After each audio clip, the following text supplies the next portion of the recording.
membahas berbagai hal, kemudian dua hal. Yang pertama mengenai rekomendasi kebijakan, rekomendasinya, dan yang kedua kita membahas mengenai bagaimana peran konsultan manajemen untuk KIA di kabupaten dan di provinsi. Ya. Jadi kalau kita lihat dalam web, coba di yang dari jauh, dari Unpad, dari UGM, dari beberapa tempat yang relay di sini, mohon dibuka pada website kesehatan ibu anak. Ya. Nah, di situ kita ada satu halaman awal ya, di mana kegiatan ini adalah kegiatan seminar paket kebijakan rekomendasi untuk penurunan AGI dan AKB.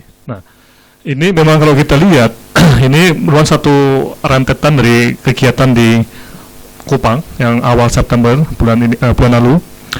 Kemudian diskusi melalui mailing list Destinasi Kesehatan yang berjalan selama kira-kira satu setengah bulan dari 26 September sampai Oktober, dan sebelumnya juga ada informal discussion.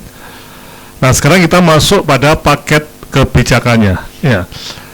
Dan besok pagi diikuti dengan workshop untuk pengembangan konsultan manajemen kesehatan ibu dan anak. Jadi ini satu rentetan kegiatan yang cukup panjang, walaupun inisiasinya sudah dimulai sejak kira-kira 4-5 tahun yang lalu, di mana UGM bersama-sama dengan Dinas Kesehatan Provinsi NTT dan juga AUSAID, IPMNH itu mengembangkan program Sister Hospital, dan juga kegiatan di DIY mulai 3 tahun yang lalu untuk pengurangan kematian ibu dan bayi.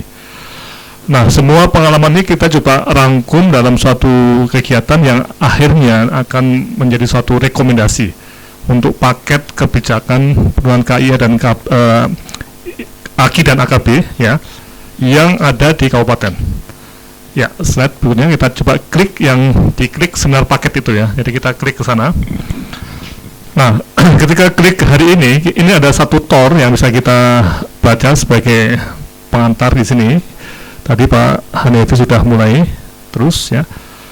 Jadi di sini itu ada suatu model berpikir yang memang kalau kita lihat sangat terpicu juga oleh kenyataan yang apakah benar atau salah itu kita belum tahu persis ya, di mana angka kematian ibu berbasis pada SDKI tahun 2012 ternyata menjadi 359 dari 228 di tahun 2007. Nah, ini menarik kalau kita lihat ya. Jadi ada suatu peningkatan yang bisa diperdebatkan apakah betul angka-angka itu, tapi yang penting minimal bahwa kita melihat bahwa ada sesuatu yang mungkin tidak benar atau something is going wrong di dalam program KIA ini. Nah, sehingga kami mencoba untuk melihat dalam satu konteks mencari inovasi baru. Ya, slide turun lagi ya. Nah, dalam hal ini coba kita lihat pada kegiatan ya, slide ya. Nah, di sini ada seminar di Jakarta hari ini dan juga workshop di Yogyakarta besok hari ya. Nah, tujuannya kalau kita lihat seminar ini, dan kita bisa nanti klik ke pengantar saya. Coba kita lihat di sini ada ya, terus jadwalnya. Nah, di sini kita lihat ada pengantar ya, klik saya di sini. Nah, dari dua kegiatan ini ada seminar di Jakarta sekarang ini dan juga besok di Jogja. Kita betul-betul mencari inovasi yang baru untuk bagaimana mengurangi kematian ibu dan bayi. Jadi suatu program inovasi. Ya, slide turun. Nah, ini yang tadi kita lihat ya, ini betul mengejutkan kalau kita lihat ya, angka ini ya. Tapi sekali lagi ya, apapun yang terjadi kita harus melihat ke depan ya, bahwa ini sesuatu yang harus kita coba kelola dan sebaik-baiknya. Slide, terus. Nah, jadi, ini pertanyaan yang perlu kita cermati ya, mengapa, dan kita juga melihat apakah kebijakan yang ada saat ini sudah tepat atau tidak, dan ini satu isu yang perlu kita cermati. Slide berikutnya ya. Nah, sehingga kalau kita mencoba mencari jawaban mengapa tadi, itu memang ada beberapa hal yang perlu kita lihat ya, bahwa dalam konteks desentralisasi ini kelihatan sekali bahwa penanganan KIA itu belum komprehensif ya. Jadi di kabupaten itu tidak jelas yang disebut sebagai indikator kinerjanya itu apa ya. Jadi angka-angka kematian itu belum dipergunakan sebagai indikator kinerja. Dan ini sejak tahun 2008 kami mencoba terus mempertanyakan mengapa kita tidak menggunakan kematian absolut untuk indikator kinerja program. Ya, slide. Ya. Nah, sehingga kami mencoba untuk lakukan berbagai inovasi, termasuk di NTT dan DIY, dan semua dapat dibaca pada di website Kesehatan Ibu dan Anak dan dibahas di Forum Nasional Kebijakan Kesehatan di Kupang. Ya. Slide berikutnya. Nah, sehingga kalau kita lihat tujuan pertemuan ini dari meeting hari ini, kita akan mengajak seluruh stakeholders KIA yang ada di Indonesia, di pusat, Bappenas, Kemenkes, di DPR, di Menkokesra, nah ini yang menarik, terutama pemerintah provinsi dan kabupaten yang ada di daerah, makanya kita menggunakan live streaming. Kemudian LSM Kesehatan dan Asosiasi Rumah Sakit dan Dinas Kesehatan, Ikatan Profesi serta para akademisi, peneliti dan konsultan untuk, nah ini, bisakah kita berpikir ulang mengenai strategi kebijakan untuk mencapai MDG ini? Jadi kita mencoba mempertanyakan apakah kebijakan selama ini sudah tepat atau belum. Slide ya. Nah, karena mengapa? Nah ini yang kita harus betul-betul tegaskan ya. Karena pertama perlu ada perbaikan kebijakan dan perubahan strategi untuk mengurangi kematian ibu dan bayi. Kalau kita lihat angka kematian ibu seperti ini kalau selama puluhan tahun kita tidak merubah strategi, nah ini jangan-jangan kita jadi bangsa yang tidak belajar dari data, ya. Jadi kita jangan sampai debat mengenai angka tadi berlarut. Nah, kita mencoba untuk melihat ke depan dan mari kita masuk pada inovasi-inovasi yang kita pelajari dari masa lalu. Ya, slide terus.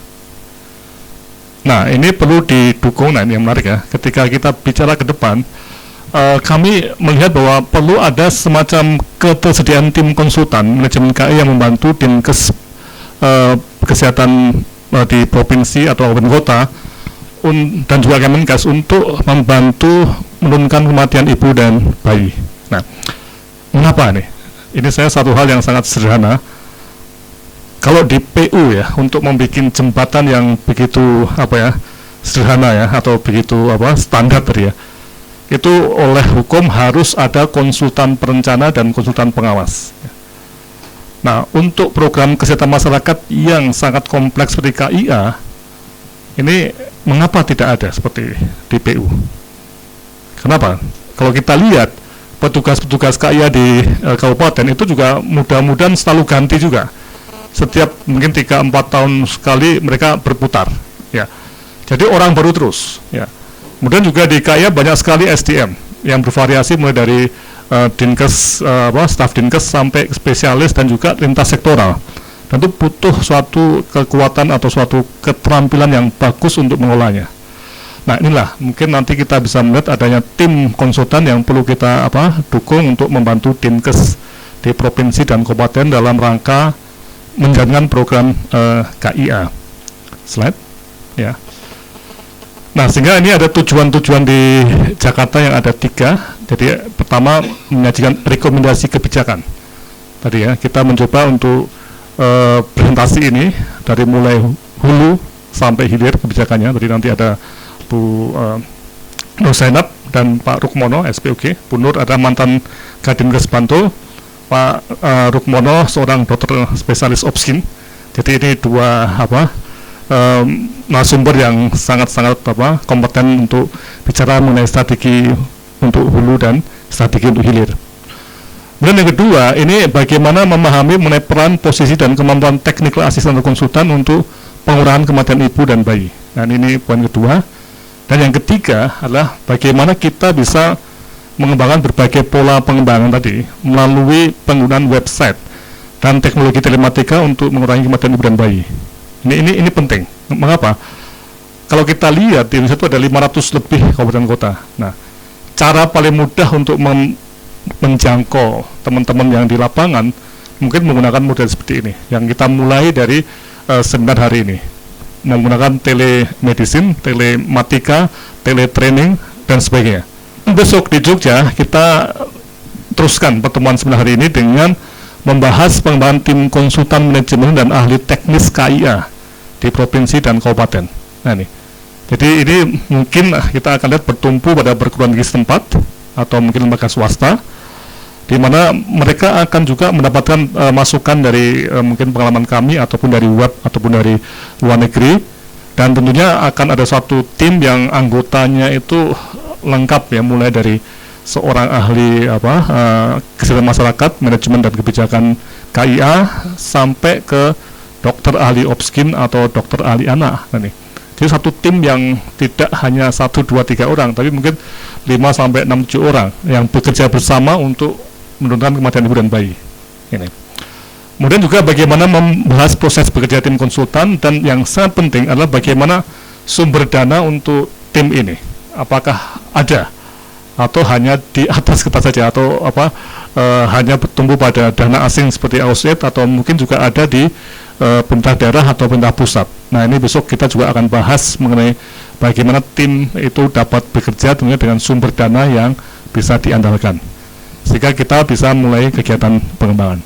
Oke, saya kira ini pengantar dari saya selama kira-kira 5 menit ini untuk sebagai awal dari proses kita untuk masuk pada apa yang disebut sebagai mencari inovasi baru dalam strategi untuk pengurangan kematian ibu dan bayi, dan memperkuat sistem manajemen di level operasional di kabupaten dengan adanya tim konsultan manajemen.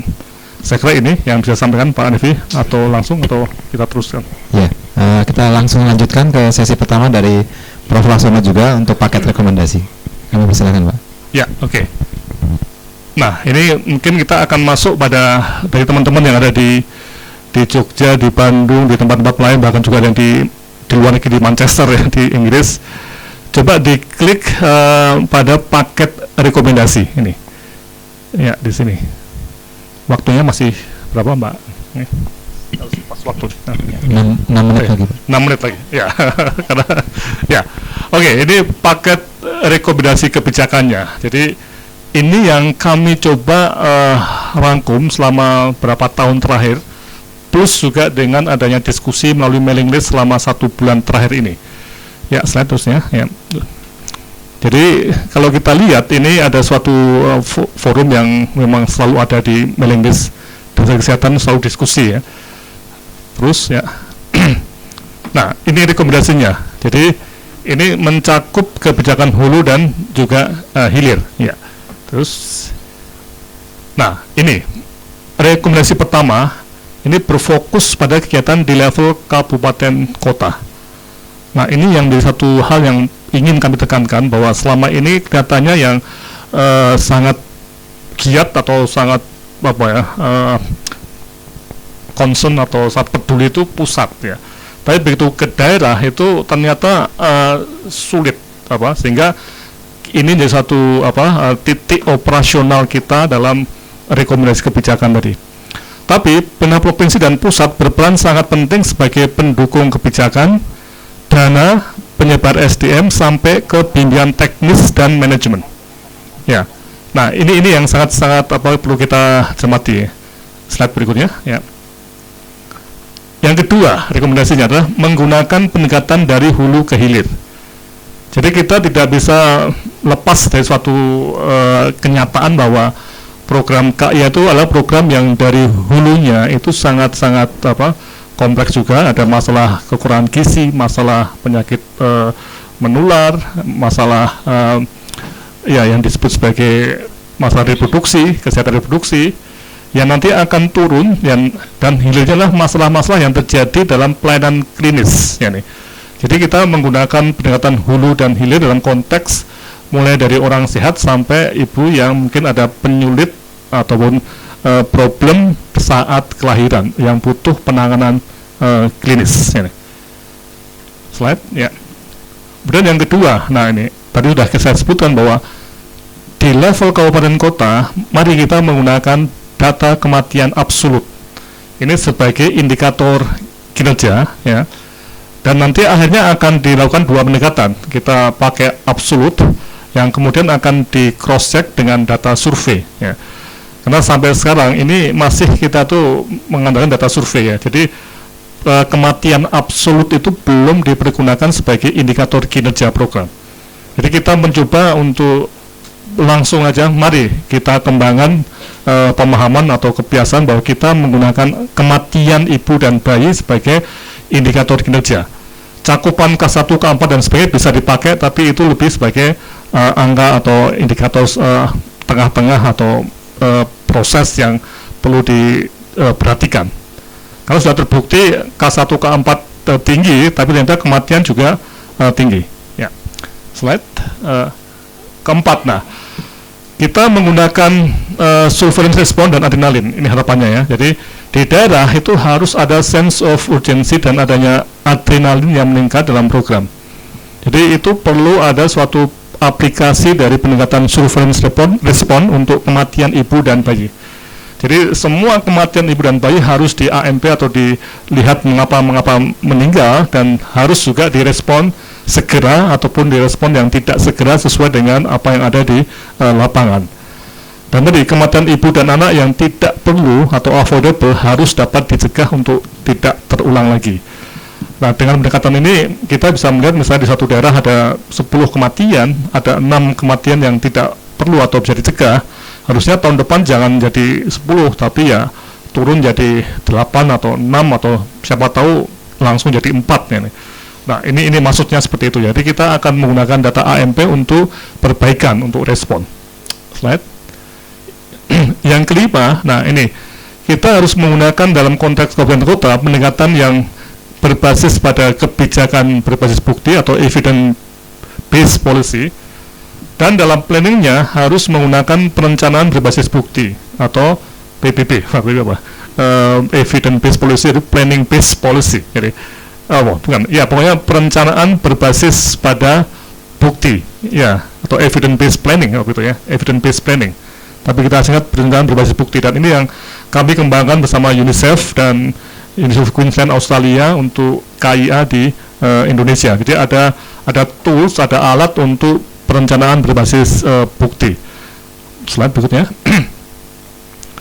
Nah, kemudian kalau kita lihat kembali pada konteks tadi hulu dan hilir, ini kita juga harus mengusulkan suatu kebijakan di kabupaten yang sifatnya itu paket. Ya. Paket itu apa artinya? Paket bahwa tidak bisa dikurangi salah satunya. Jadi makanya dibungkus jadi satu paket. Hulu harus ada, hilir harus ada. Walaupun antara Papua dengan DIY itu mungkin beda pendekatan, tapi di dua tempat tadi tetap kedua harus ada. Misalnya di Papua mungkin hilirnya belum banyak, tapi hulunya itu sangat banyak. Di Jogja itu hulu tidak begitu bermasalah, tapi hilirnya itu masih sangat bermasalah. Jadi ini yang kita sebut sebagai pendekatan paket, yang bisa tidak hanya dari kebijakan dinas kesehatan di hilir atau rumah sakit, tapi juga kebijakan Bapeda atau kebijakan dinas pangan dan gizi atau Pemda yang lainnya di hulunya. Jadi ini yang kita sebut sebagai paket. Slide berikutnya. Ya. Nah, memang akan terjadi perbedaan antar kabupaten kota nih. Ini yang sudah saya sebutkan bahwa ada hal-hal yang perlu kita lihat dalam paket tadi. Itu memang beda-beda penekanan, tapi tetap ada hulu dan hilirnya. Ya, terakhir saya kira ini. Terus, ya ini hulu dan hilir. Dan itu semua usulan tadi ada di website yang bisa diklik di www.kebijakankesehatannusa.net atau www.kesehatanibuanak.net. Ya, terus saya kira ini sudah. Ya, saya kira ini dari kami. Jadi sekali lagi ini suatu usulan kebijakan untuk level kabupaten.